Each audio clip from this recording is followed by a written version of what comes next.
ஆதவ அர்ஜுனா அவர்கள் தலைவரை பத்தி பேசினது தப்புதான். அதுக்காக தலைவர் ஒரு அறிக்கை விட்டுருக்காரு, அது கூட சரிதான். ஆனா உண்மையாவே நீங்க எங்களை கொஞ்சம் வருஷத்துக்கு முன்னாடி ஏமாத்த தானே செஞ்சீங்க. உண்மையாவே நீங்க அரசியலுக்கு வரப்போறேன்னு ஒவ்வொரு படத்துலயும் பாட்டுலயும் எங்களெல்லாம் நம்ப வச்சீங்க.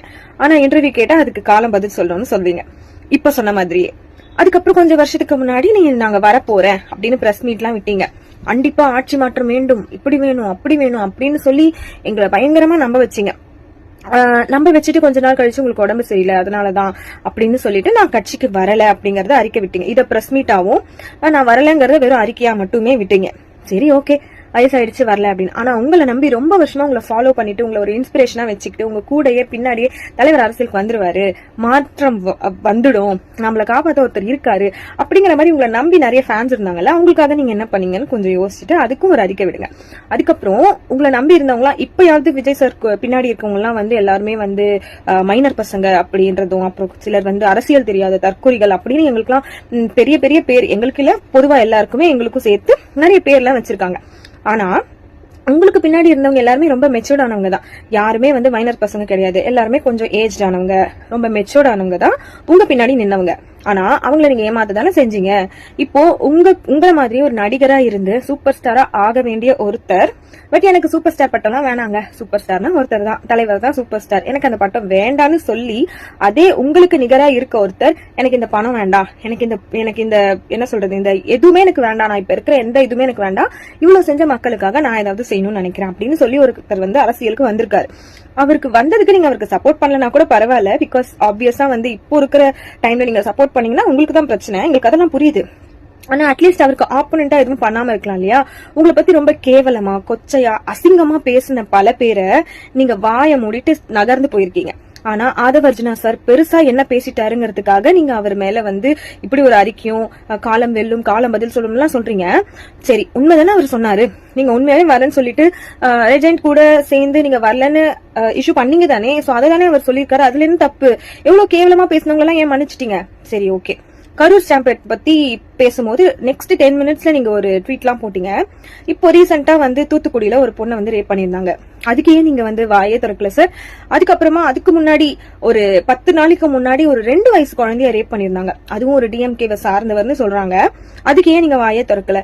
இப்படி எதுக்கெல்லாம் நீங்க பேசணுமோ, எதெல்லாம் பேசினா உங்க மேல மரியாதையும் அன்பும் அதிகமாகுமோ அதுக்கெல்லாம் வாயே திறக்காம எதை பத்தி பேசினா உங்க மேல இருக்க மரியாதையும் ட்ரோலும் அதிகமாகுமோ அதுக்கு போய் இப்படி பேசுறீங்களே சார். ரஜினி சாரை வந்து அரசியலுக்கு பயன்படுத்துவாங்க அப்படிங்கறது வந்து நான் கேள்விப்பட்டிருக்கேன். அவர் வந்து இப்படி வாய்ஸ் கொடுத்தாரு, அம்மாக்கு எதிராக வாய்ஸ் கொடுத்தாங்க, அவர் வாய்ஸ் கொடுத்தாங்க இப்படி மாறிச்சுன்னு பார்த்தேன். பட் அவரை வச்சு அரசியல் பண்றத நான் இப்பதான் கண்கூட பாக்குறேன். சொல்லி வச்ச மாதிரி எல்லா அரசியல் தலைவரும் ஒரே மாதிரி நேரட்டிவா ஒரே மாதிரி அறிக்கையா ஆதவ அர்ஜுனாக்கு ஆப்போசிட்டா கொடுத்துட்டு இருக்காங்க. ஆதவ அர்ஜுனா வந்து தவக்கல இருந்துட்டு இவர் இப்படி பேசிட்டாரு அப்படி பேசிட்டாரு. திமுகல ஆதவ அர்ஜுனா ஒரு மிகப்பெரிய பொறுப்புல இருந்தாரு. திமுகக்குள்ள என்னெல்லாம் நடக்குதுன்னு அவருக்கு நல்லா தெரிஞ்சுதான் வெளியில வந்திருக்காரு. சோ அந்த டைம்ல எவ்வளவு பிரஷர் வந்து ரஜினிகாந்த் சாருக்கு வந்து கொடுத்திருப்பாங்க அப்படிங்கறத அவருக்கு வந்து சொல்லியிருக்காரு. அவ்வளவுதானே தவிர இந்த பெருசா பேசுறதுலாம் ஒண்ணும் கிடையாது. ஆனா இதை எடுத்துக்கிட்டு இதை அரசியலாக்கணும் அப்படிங்கிற ஒரு முயற்சியில வந்து வந்திருக்காங்க. அது தெரியாம ரஜினி சாருமே இப்ப ஒரு அறிக்கை வந்து விட்டுருக்காங்க. தாவக்கையில இருக்கக்கூடிய ஒரு முக்கியமான பொறுப்புல இருக்கக்கூடிய ஆதவ அர்ஜுனா வந்து இப்படி பேசிட்டாரு, உண்மைக்கு புறமான ஒரு விஷயத்தை பேசிட்டாரு அப்படின்னு. நீங்க அரசியல் வரன்னு சொல்லி அறிவிச்சதுமே உங்க தொண்டர்கள், உங்க ரசிகர்களான தொண்டர்கள் வந்து எவ்வளவு தூரம் ஆர்ப்பரிச்சாங்க நான் கூட நின்று பார்த்தவன். ஏன்னா என்னோட நெருங்கிய நண்பரும் அவ்வளவு ரஜினி ஃபேன் தான், ரொம்ப ஆரவாரமா இருந்தாங்க.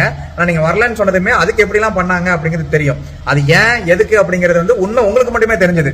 நீங்க இப்ப அரசியலுக்கு பேசலாம் அப்படி நீங்க அவ்வளவு தூரம் கன்சர்ன் பண்றவங்க இந்த சாதாரண முடிவு கிடையாது. அரசியலுக்கு வர்றாங்கிறது வந்து சாதாரண முடிவு கிடையாது. ஏன்னா நீங்க பீக் ஸ்டார் இருக்கல நம்பர் 1 நீங்க தான், உலகத்துக்கே உங்களை வந்து தெரியும். ஆனா நீங்க எடுத்த முடிவு வந்து தப்பான முடிவா இருந்திருக்கு அப்படிங்கிறது வந்து ஏன்னா ஒரு முடிவு எடுக்கிறதுக்கு முன்னாடி பல டைம் யோசிக்கணும். நீங்க யோசிக்காம அந்த விஷயத்தை வந்து பண்ணிருக்க மாட்டீங்க. அப்படி பண்ணி நீங்க ஏன் பின்வாங்குனீங்க அப்படிங்கறத அந்த இடத்துல வந்து பெரிய முக்கியமா பேசக்கூடிய ஒரு விஷயம். அதைத்தான் இப்ப வந்து பேசுறோம். அது பேசுனது வந்து தப்பு, இப்படி பண்ணிருக்கணும் அப்படி பண்ணிருக்கணும், எதிர்த்துக்கிட்டே இருங்க, தப்பே இல்லை. இது வந்து ஆதவ அர்ஜுனாக்கு மேல வைக்கக்கூடிய குற்றச்சாட்டு கிடையாது, விஜய் அவர்கள் மேல வைக்கக்கூடிய குற்றச்சாட்டு, விஜய் அவர்கள் கட்சி மீது வைக்கக்கூடிய குற்றச்சாட்டு. அதுக்காக நீங்க எல்லாரும் நெரேட்டிவ் செட் பண்றீங்க. இந்த டைம்ல இப்படி பிடிச்சாதான் உண்டு, எல்லாரும் ஒற்றுமையை காமிக்கலாம்னு வந்து பிளான் பண்றீங்க. மக்களுக்கு இந்த விஷயம் நல்லாவே தெரியும், யாரு மேல தப்பு இருக்கு யாரு மேல தப்பு இல்ல, ஏன் ரஜினி வந்தாரு ஏன் ரஜினி வரல. ஒவ்வொரு அரசியல் சூழ்நிலை முக்கியமான சூழ்நிலை வரப்பவும் ரஜினிகாந்த் எந்த மாதிரி பேசியிருக்காரு அப்படிங்கிறது எல்லாமே மக்களுக்கு தெரியும். இந்த தேர்தலானது நீங்க நினைக்கிற மாதிரி தேர்தல் கிடையாது. ஒரு மிகப்பெரிய மாற்றத்தை உருவாக்கக்கூடிய ஒரு தேர்தல் களம். இதுல தாவேகாவோட பங்களிப்பு மிக பயங்கரமா இருக்கும். விஜய் அவர்களின் வருகை வந்து மிகவும் பயங்கரமா இருக்கும். வரலாறுல எழுதக்கூடிய ஒரு முக்கியமான தேர்தல் இது இருக்கும். நீங்க நினைக்கிற மாதிரி எதுவுமே நடக்காது. நீங்க செட் பண்ற நெரேட்டிவ் எல்லாமே சுக்குநூறா உடைக்கப்படும். நன்றி, வணக்கம்.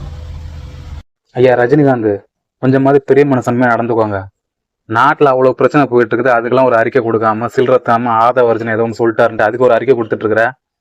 நீ எல்லாம் ஒரு பெரிய பிரச்சனைக்கு ஒரு குரல் கொடுத்தனா வேர்ல்டு வைடா ரீச் ஆகும், தமிழ்நாட்டுக்கு ஒரு அட்டென்ஷன் கிரியேட் ஆகும். இப்படிலாம் இஷ்யூஸ் அங்கே போயிட்டு இருக்கு அப்படின்னு அதற்கெல்லாம் விட்டு சும்மா நீ எல்லாம் அரசியலுக்கு வரேன்னு சொல்லும்போது எங்க சொந்தக்காரங்களுக்குள்ள எங்க பசங்களுக்குள்ள பேசிக்குவோம். இந்த மனுஷன் பாவம்டா, இந்த ஏஜ்ல வந்து அரசியலுக்கு சேவை செய்யறேன்னு சொல்றாரு, இது ஒரு சாக்கடை, இந்த ஆளை என்னென்னலாம் பண்ண போறாங்களோ அப்படின்னு நினைச்சு உனக்கெல்லாம் முட்டு கொடுத்துட்டு இருந்தேன். ஆனா ஜனநாயகன் படத்துல ஒரு டயலாக் ஒன்று வரும் கிளைமேக்ஸ்ல, மொத்த அயோக்கிய பிரச்சனைகள் ஒன்னா இருக்கானுங்கன்ட்டு. அது ஏதோ சினிமா டயலாக் மாதிரி தெரியல. விஜயை காலி பண்றதுக்கு எத்தனை பேர் கருப்பாடு மாதிரி, அது உங்க இண்டஸ்ட்ரியில ஒருத்தன் உச்ச லெவல இருந்துகிட்டு சேவை செய்யன்னு சொல்லிட்டு வராப்புல. நீ பண்றேன்னு சொன்னது தானே, உனக்காக தானே இந்த மனுஷன் வந்திருக்கான். நீ செய்ய வேண்டியதெல்லாம் அந்த மனுஷன் ஒரு பாத்தா வந்து இப்ப இறங்கிருக்காப்புல, அதெல்லாம் விட்டு நீ படம் நடிச்சிட்டு இருக்க கோடி கூட பணத்தை வாங்கிட்டு என்னையா அவங்களுக்கு எல்லாம் பிரச்சனை? சில மக்களுக்கு மட்டும்தான் இன்னமும் யோசனைகள் இருக்கிறாங்க விஜய்க்கு ஓட்டு போடலாமா நம்மன்ட்டு. ஆனா நீங்க பண்ற எச்சத்தனமான வேலையெல்லாம் பார்த்தா மக்கள் கான்பிடண்டா விஜய்க்கு மட்டும்தான் ஓட்டு பண்ணுவாங்க. பாக்குறீங்களா 2026 எலெக்ஷன்ல ஆதவர்ஜனா ஏதோ தப்பா உன்னை பேசியிருந்தாக்க உங்க ரஜினி ரசிகர் மட்டும் இல்ல பொதுமக்களே குரல் கொடுப்பாங்க, ஆதவர்ஜனா மன்னிப்பு கேட்கணும், ரஜினி தவறா பேசிட்டான்ட்டு. அந்த அவர் பேசினதை எத்தனை வாட்டி ரிப்பீட் மோட்ல போட்டு கேட்டாலும் பார்த்தாலும் அவர் உன்னை பத்தி தப்பாவே பேசலையா. உனக்கு தப்பா பேசினா கோவம் வரும்னா நீ சீமான அறிக்கை போடு. அவங்க தம்பிகள் எல்லாம் கதறி இருக்கானுங்க, உன்னை பத்தி கூவி இருக்கானுங்க, ஒரு கேவலமும் நம்ம விமர்சிருக்காங்க, அவனுங்களை பத்தி அறிக்கை போடு. இவ்வளவு ஏன் நீ எல்லா ஃபங்க்ஷன்லயுமே கலந்துக்கல, முந்திரி கொட்ட மாதிரி முந்திக்கிட்டு டிஎம்கே ஃபங்க்ஷன் எல்லாம் அவங்களே உன்னை கழுவி ஊத்திருக்கானுங்க, போய் அவங்களுக்கெல்லாம் அறிக்கை கொடு. சும்மா வந்துட்டாப்ல. ரஜி சார் வணக்கம். நான் உங்களோட ஒரு தீவிர ரசிகன். ஆக்சுவலி வந்துட்டு நீங்க வந்து அரசியலுக்கு வருவீங்க நாங்க ரொம்ப காலமா எதிர்பார்த்துட்டு இருந்தோம். ஸோ அது வந்து கடைசி வரைக்கும் நடக்கல. ஸோ ஒரு சுச்சுவேஷன்லயும் நீங்க நல்லா ஹைப் கொடுத்து நீங்க நல்லா மேல வந்துட்டீங்க. ஆனா நாங்க இன்னும் மேல வரல. ஸோ நாங்களாம் மேல வரணும் அப்படின்னும் போது எங்களுக்கு ஆட்சியில ஒரு மாற்றம் தேவைப்படுது.